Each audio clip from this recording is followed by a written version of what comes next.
It is always described in most of one of the African proverbs that the fearful animal or the fearful antelope lives longer than the brave antelope.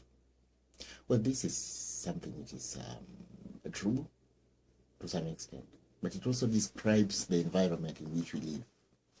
It's a belief that the possession of fear has its own value. That while we say it's better to be fearless, having fear has its own value. Today we're just going to analyze the statement, the issue or the subject of fear as transformers. And in analyzing that, we're going to spend time to understand deeply what are the causes of fear and how we can be supposed to deal with it.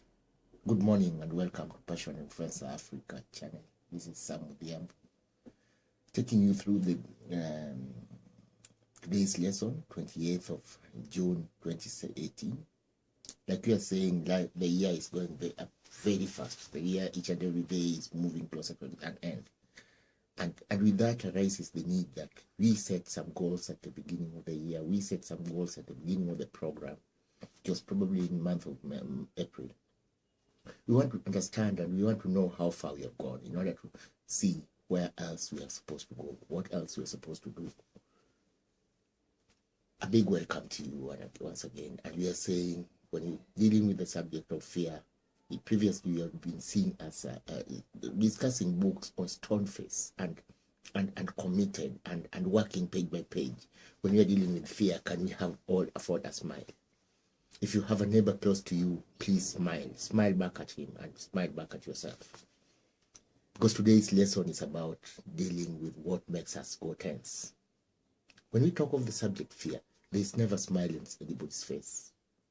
When you talk of the subject fear, there is never joy in somebody's spirit. You cannot say I was joyful but fearful at the same time. You cannot say I was afraid and at the same time I was having a smile in my face. There is no smile in the face of a person who has been struck by fear.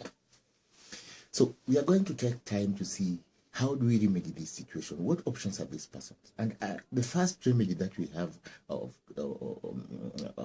dealing with fear is put a smile in your face. So for the first time, as we are discussing, previously we have said, as we have been discussing these books, Stoneface. We have been carrying these discussions on the transformation process, Stoneface. Today, we are going to do it with a smile in our faces. That probably informs why I chose the apparel that I'm wearing today, just from jogging. Keep healthy, keep fit. Just from jogging, and I decided not to change into formal dress because today was a day of bonding with you, having it closer. As again, the second most important item on dealing with fear is breath. So take time and breathe. It's a rare chance. It's one of the most perplexing issues that we have in life, that we get oxygen free, but at the same time we restrict ourselves to the use of oxygen, and we use it so carefully that you'll find somebody almost not breathing, especially when the more tense the situation comes, and you'd expect when a situation is tense for somebody, you'd expect him to be relaxed and to be breathing deeply, because that is when he needs the adrenaline, that's when he needs food. Unfortunately, that's when we always end up breathing less, almost choking ourselves, because at that time you find somebody is in panic, the stomach muscles cramp themselves. You always hear of there was a cramp on my stomach, and that simply means somebody has stopped himself from breathing. Breathing is very, very, very important in releasing fear. So the first thing, let us breathe deeply. Just breathe deeply. Have it deeply too. Deeply again. Deeply again. Deeply again. Release. Okay, and all right. So one of the first steps of dealing with the symptom, the experience of fear is awareness. we must develop awareness of what we are fearful of. And once we develop awareness, the fear itself takes a second stage. So let's see what we mean by that. You are walking towards a place and you hear a thunderclap in a bush, and you hear thunderclap, and you're still going on a journey. One way to do is to keep on walking fearfully as you go on with the journey, and you keep hearing a thunderclap just parallel to you on your footpath. The one way that you could deal with this fear is be aware. Take the path which will enable you to see what is across, and look at what is across and see. Probably you'll find it was just an antelope which is running next parallel to you, or something which should not cause you fear, or if it were to cause you fear, would not cause you fear to the extent of the way you are responding to it. Some of us have read of these the books or the cartoons. I can't remember its name, but it tells you of a story of a rat which found it necessary to hide behind some microphone and behind some effects. I can't remember the story clearly, but the main thing is that the animal hides itself behind some curtain, gets a megaphone, and it's roaring like a lion. And we have here children and whatever who are dependents who keep on serving it and serving it and serving it. It demands more food and it's brought for more food. It demands more flesh and it's given flesh. It demands until one day they get fed up and say, let's tear up curtain and see. We must have a last one with this lion. And when they tear up the curtain, they get shocked because before them, it's not a lion, but before them, it's a mouse jumping up and down and roaring on a microphone or roaring on a megaphone, which then makes his voice become very loud. And when he jumps on the tin drum that is he's having inside that curtain, because the noises get amplified by the amplifiers and everything. It sounds as if the bombs are being dropped. One way to deal with the fear is get to the bottom of it, get to where it is, understand it. The second one is curiosity. Be curious about that feeling. Be curious about that feeling, and fear sometimes will just go out of it.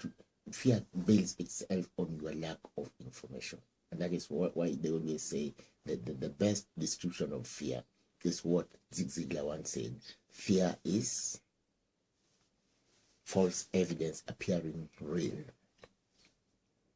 That if you have false evidence and that false evidence appearing real, then that is fear, because it thrives on your ignorance. The very moment you deny it, that flow of ignorance, then it just dissolves itself. The third one is when you have a fear which talks of the future. How will I live next week? How will I live next year? The most important thing is to be on the now moment. Tell yourself all those issues are going to be addressed at their time. All those issues are going to be dealt with in their stage. But here I am. Today I am here. And so I'm not going to think of very much of what is going to happen in the future.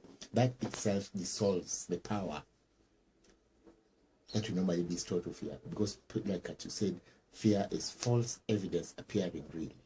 90% of where its energy is drawn on our ignorance. Now 90% of energy, and that is why you find that it's very easy to fear for what will happen to you tomorrow than what is happening now. Because what is happening now, you are already aware of it, and you already know that at the end of the day it's not that bad. But what I tell you, hey, tomorrow I'll do to you, tomorrow if you play around, tomorrow I'll make your life miserable, I'll make you squeal. It is that feeling of it is in the future. So the moment you push that event from the future to now, you deny it its energy, you withdraw its power, and it becomes useless. Other people use EFT, that is the tapping method, The tapping method is about meridians. Few of us at least have gone through that experience. I'll take 1 minute to do the meridians. I think I can steal that time. The pointing of the meridians runs on the philosophy of chiropractic. And chiropractics talk of in the body, there are always the meridians, the chakras, the energy centers on the body, human body. That on those energy centers is where the nerves join themselves. And at those points, there are glands which communicate directly with the brain. So the very act, sorry for that.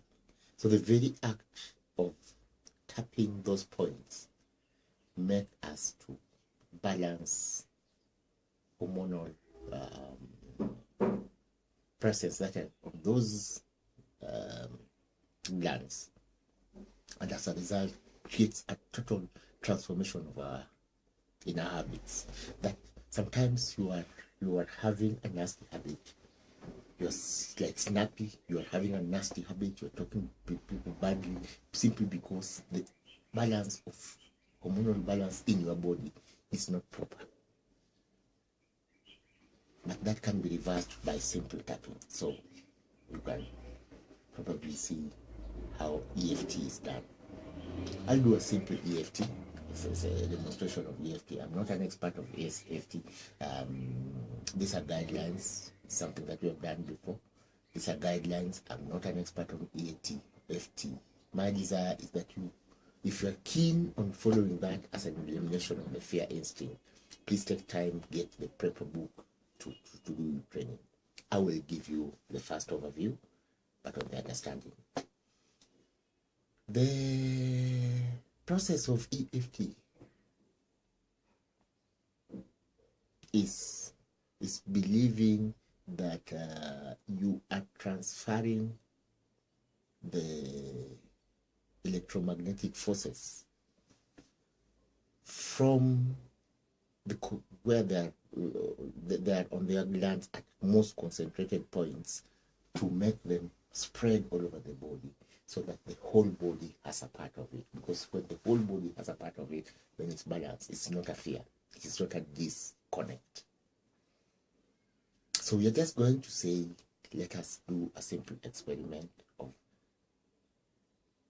what can we tap about. Let's take a simple instinctual or instinctive state where people end up smoking cigarettes. What you do when you want to do tapping for smoking of cigarettes, I used to smoke before I stopped it. What you would want to do when you are doing EFT on stopping smoking of cigarettes is you would first of all get to the root cause of the issue. You would say, I am aware that I smoke. I'm so happy and grateful that I've stopped. I'm so happy and grateful that financial benefits are coming to me as a result of stopping, because it's not food. It does not make your life better. So it's only a cost. Number one, it's a cost on the expenses. You have to buy it. Number two, it's a risk on your life, because the more you take it, the more you will need medication and so on. Number three, it has got long-term life effects. So you know at the end, whether you are old or something, you will be paying back for what you have used at the beginning. All those, you can calculate them into a statement and then use that statement to do the tapping. So I would like say, I would know that the reason why I'd be smoking is because, number one, I'm depressed with myself. Number two, I don't like something on myself. Number three, I therefore don't have self-acceptance. My first step on elimination of cigarette desire, my first self on the retuning of my addiction to nicotine is also associated with my low self-esteem, my feeling of being not what I want to be. So where would I start in unwinding the whole process? By saying, I know where I am. I know that I'm good enough. I stop victimizing myself on where I am, and therefore I stop abusing myself constantly as a result of that low self-esteem. Let us now start on. I'm so happy that I am who I am.